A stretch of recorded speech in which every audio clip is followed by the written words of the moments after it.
कल भी आप लगातार चल रहे थे रात के समय, आज भी आप यहाँ पर हैं। किस तरह से आप देखते हैं, आप इसके जो प्लानिंग में थे उसमें भी जुड़े हुए थे, जो ज़मीन पर आप इसका किस तरह का रिस्पांस आप देख रहे हैं और इसके किस तरह के बेनिफिट्स आपको लग रहा है कि होने वाला है इस यात्रा से?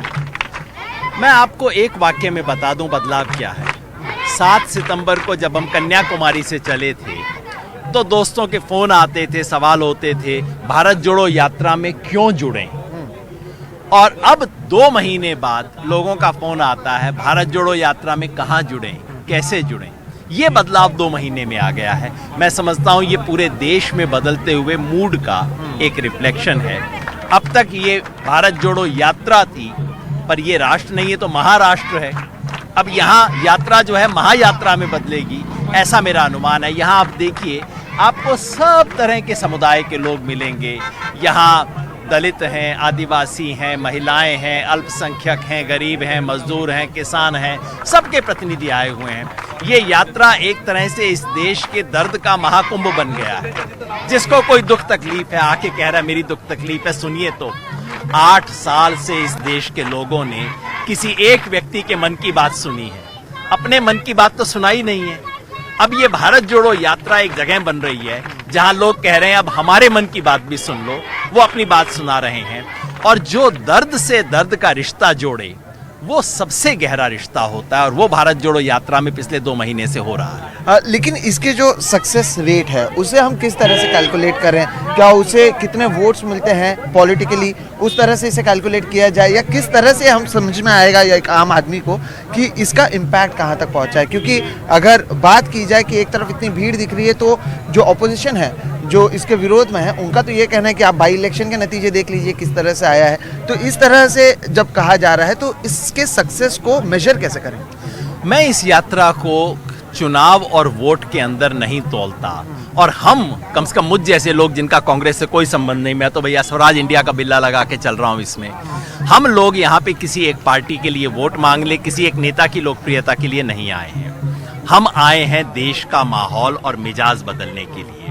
मेरी क्या अपेक्षा है? न्यूनतम रघुवीर सहाय की एक कविता है, वो कहती है न टूटे सत्ता का तिलिस्म, मेरे भीतर का एक कायर टूटेगा। तो मेरी पहली जो अपेक्षा है वो ये कि हमारे अंदर जो डर है वो खत्म होगा। दूसरा, इस देश में जो चुप्पी का माहौल है और जो अकेलापन है, हर व्यक्ति को लगता है मैं अपने व्हाट्सएप ग्रुप में भी अकेला हूं बोलते हुए, वो टूटेगा।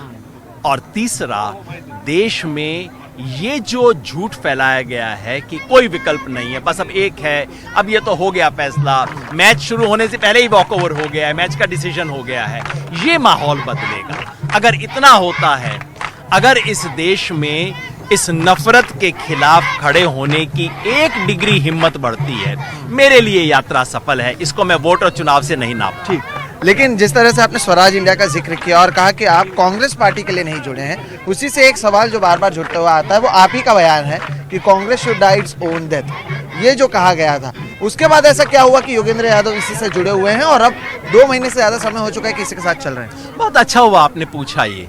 मैंने बिल्कुल कहा था, सन 2019 में जिस तरह से बीजेपी को वॉकओवर दे दिया गया चुनाव में, मैंने तब कहा था और ये कहा था कि अगर इतने बड़े चुनाव में तुम बीजेपी का मुकाबला नहीं कर सकते, जिस चुनाव में इस देश का भविष्य तय होने वाला है, और वो वास्तव में हुआ है, तो मैंने कहा था इससे तो अच्छा मर जाओ तुम। कहते हैं ना कि अगर ये कर रहा है तो मर जाओ तुम, ये मैंने कहा था इसलिए कि बीजेपी का मुकाबला क्यों नहीं कर रहे। मगर आज अगर वो कांग्रेस बीजेपी का मुकाबला करने के लिए सड़क पे उतरी है तो मेरा फर्ज होता है उसका समर्थन करो। और उससे बड़ी बात यह है, अगर आपके घर में आग लगी हो, उस वक्त आपको 2 ही चीजें दिखाई देंगी। एक वो लोग जो कि पेट्रोल की बोतल लेके घूम रहे हैं, और एक वो जो कि पानी की बाल्टी लेके आ रहे हैं।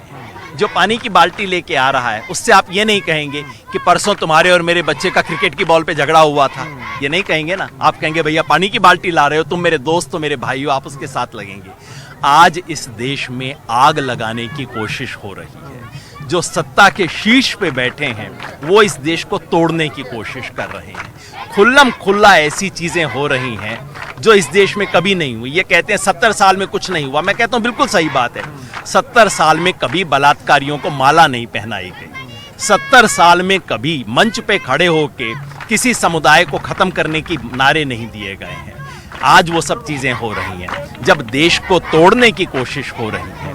ऐसे में जो इस देश को जोड़ने के लिए निकलता है, उन सब का हम साथ पकड़ेंगे। मैं खुल के आज कहता हूं कि आज राहुल गांधी अगर निकले हैं और पिछले 2 महीने से लगातार चल रहे हैं भारत जोड़ो का नारा लेके, मैं सारी पुरानी बातें भूल के उन्हें बाजू में रख के आज राहुल गांधी का और ऐसा कोई प्रयास जो व्यक्ति और पार्टी करेगी उसका समर्थन करने के लिए तैयार हूं, क्योंकि देश बड़ा है, दल छोटा है। ठीक, आखिरी सवाल इस पे ये होगा, इससे पहले भी आपने कई सारे आंदोलन में हिस्सा लिया है। 2011 के जो अन्ना आंदोलन, उसमें भी इसी तरह से हमने माहौल देखा था। उससे तुलना कर सकते हैं इस जो यात्रा है उसकी, या फिर उसे आप किस तरह से देखते हैं? उस यात्रा में भी बहुत बड़े पैमाने पर लोग आए थे, तब सत्ता परिवर्तन हुआ था, लेकिन तब जिसके विरोध में लोग थे वही लोग अब सड़कों पर हैं, और जो जिनको उससे फायदा हुआ वो सरकार में है, और उनके ही विरोध में अब कांग्रेस सड़क पर है। मैं इस परिवर्तन की तुलना अन्ना आंदोलन से नहीं करता, क्योंकि अन्ना आंदोलन राजनीतिक दलों के बाहर पैदा हुआ था, उसमें कम से कम सामने कोई राजनीतिक दल नहीं था। इस यात्रा की शुरुआत एक पार्टी ने की है, कांग्रेस पार्टी ने की है। मैं अगर इसकी तुलना करूंगा तो 1977 से करूंगा। 1977 में जब इमरजेंसी के बाद इस देश के सारे दलों ने कहा, जनसंघ, सोशलिस्ट, बीकेडी, सबने कहा हमारे अलग अलग होने का कोई महत्व नहीं है, इस वक्त देश में केवल एक सवाल है कि लोकतंत्र बचेगा या नहीं। उसी तरह से आज ये सवाल है, भारत बचेगा या नहीं।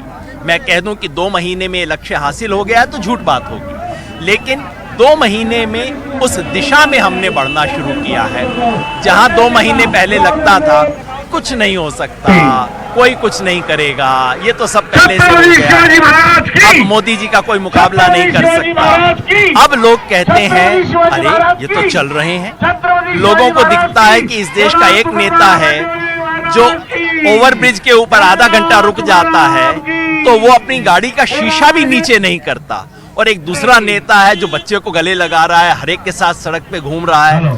लोगों को दिखना शुरू हुआ है। अगर लोगों को एक उम्मीद की किरण आई है, वो अपने आप में बहुत बड़ी चीज है, क्योंकि सबसे बड़ी संपत्ति दुनिया में अगर कोई है तो वो उम्मीद है। वो उम्मीद बनी है, वो उम्मीद हकीकत नहीं हुई है। और अगर आप कह दें कल के चुनाव में कुछ होगा गुजरात, हिमाचल में, मैं ऐसा कतई नहीं मानता, लेकिन उम्मीद है, और उम्मीद से बड़ी कोई पूंजी नहीं होती।